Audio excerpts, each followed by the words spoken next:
it is fraught with good intentions. I can tell you that our intended destination is reached, and I can tell you that we're going to have to put our egos aside, of course, and come together if we're not going to kill each other before we get there.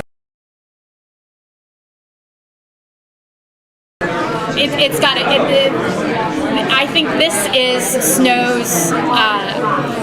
This is the cross she bears throughout the beginning of the season. I mean, I've only seen a couple of scripts and I know very little of what's to come after the first couple of episodes, but I do know that she is going to have to, sort of like the characters are all going to have to come together. Snow herself is going to have to come together. She's going to have to reconcile these two very disparate ends of herself in order to be useful to anybody there, because she's torn in two at this point.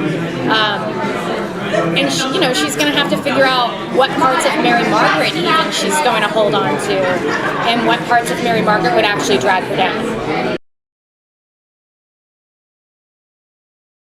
Well, I think last year it was for her about living in the middle, and I think this year it's about stepping it up and creating a new character.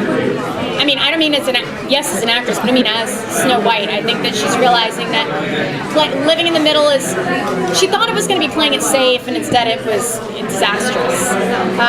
So it's more that she needs to change.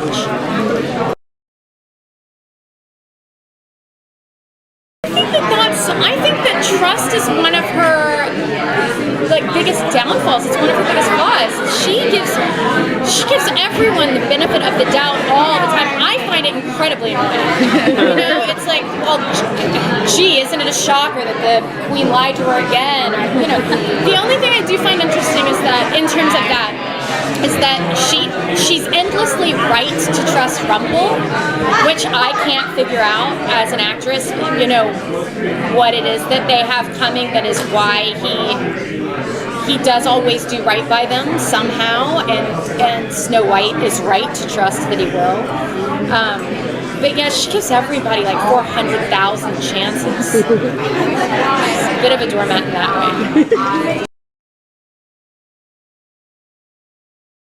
Well, that's going to be part of the issue, is we're going to have to figure out who can help us here, because the rules of every realm are completely different, and we know that. So we would never be so foolish as to try to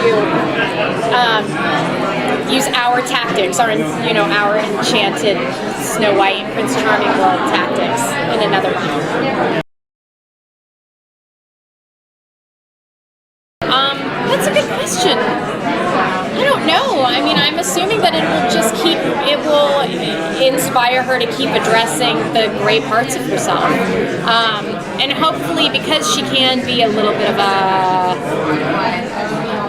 yes man, hopefully she won't sort of get dragged into that darkness, but can really learn to hold her own again.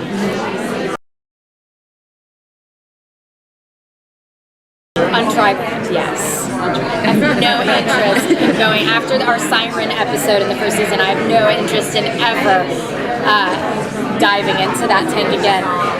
And also we shoot in Vancouver, BC, and it is always raining, so I'm wet enough. But I do hope to interact with her when she does appear on Ryan. And we know she gets her legs, so there you go. I mean, in the story. I don't mean in our story. I'm not making any claims about what happens to Ariel in our story. I just mean in the story.